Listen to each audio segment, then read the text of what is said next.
I'm rich indeed. No, I did not sell 1 million copies. Yet. Look at the hues that color my life.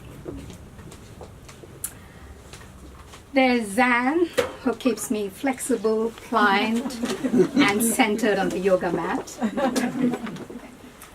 Young men who come to listen to a woman's story. Our future is bright indeed.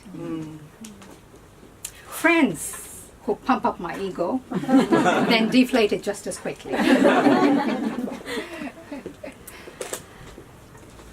Jane Curry, my publisher, who believed in my book long before I did, and has flown across the Nullarbor to be here with us tonight. Thank you, Jane, and your team.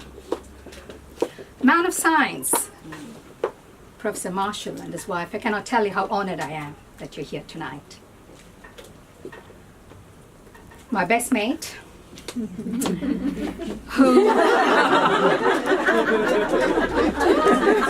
the real doctor in the house, gives me healthy, healing food.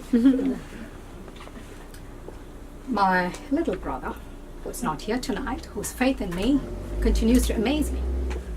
My children, Sonia and John, who wish they were here but aren't.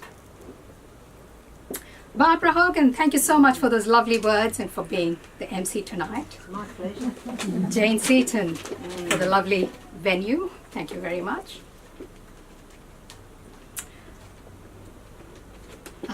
Painters, dancers, historians, scrabblers, picklers.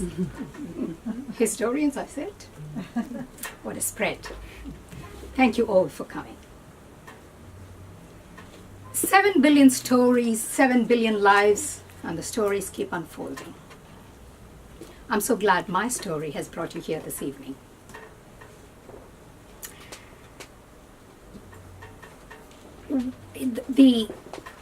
Within the 230 pages, I believe that is, within the 230 pages of Slice Girls is a child, a teenager, a young woman, a sister, a mother, a surgeon, a lover, a patient, a friend, a gardener, and maybe even a cook.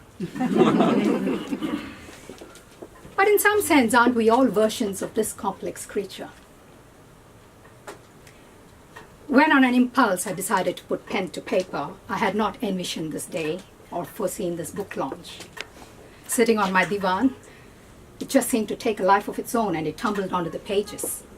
And then, with some support, a lot of criticism and serendipity, hey presto, it morphed into a book, much to my surprise and delight.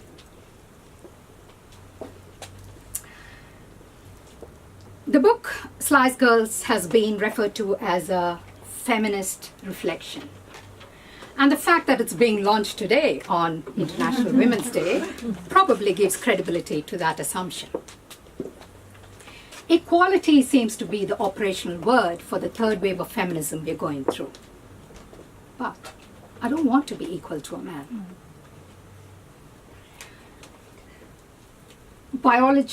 Gender is biology, and biology is sacred. Men and women, we are different. We're different in our capabilities, emotionally, physically, socially, and in every other way. Men are laser-focused.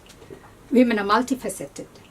If we could each work to our own strengths, then we would not have to fight for equality and have the indignity of a day named after a gender.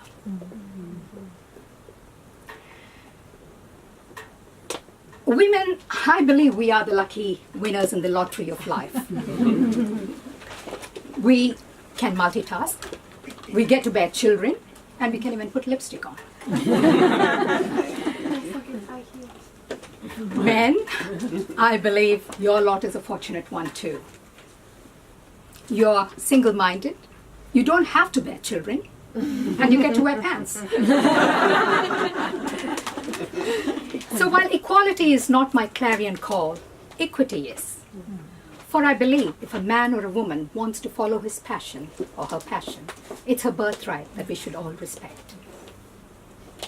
If a girl wants to be a seamstress, she should be one. If she wants to be an astronaut, let her be. And like I argue in my book, if she wants to be an orthopedic surgeon, she should not be thwarted.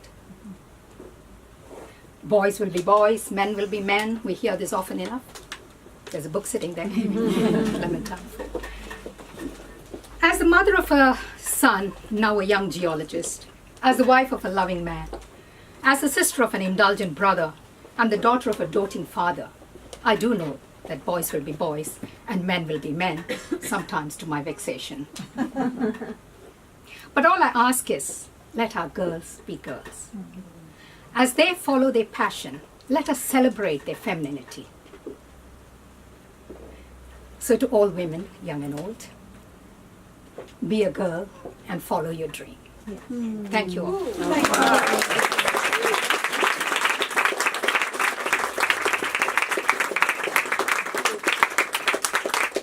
Absolutely wonderful. Such an inspiring speech. So Joan is here tonight to sign your books. If there's anyone, we talked today, do you want to open up to questions? But you've probably all been standing up for long enough. But if Joan is here, if anyone wants to talk to her one-on-one, or if anyone wants to ask a question, you're very, very welcome. But I'm honoured, truly honoured, that we're your publisher. It's very inspiring. So if you'd like to, there's a table for you to sign at. So I think you're going to start some hard work now. My mum gave me a pen. Oh, before special pen. Yeah, she said you'll need it to sign Yes, some books. you will. I didn't believe her then. So thank you, everybody. I'll move this out of the way and we'll get Joan set up and you can all come and pay homage and see Joan one-on-one at the same time. You're officially an author. Oh, thank you, Jane. When you say author, I keep on thinking.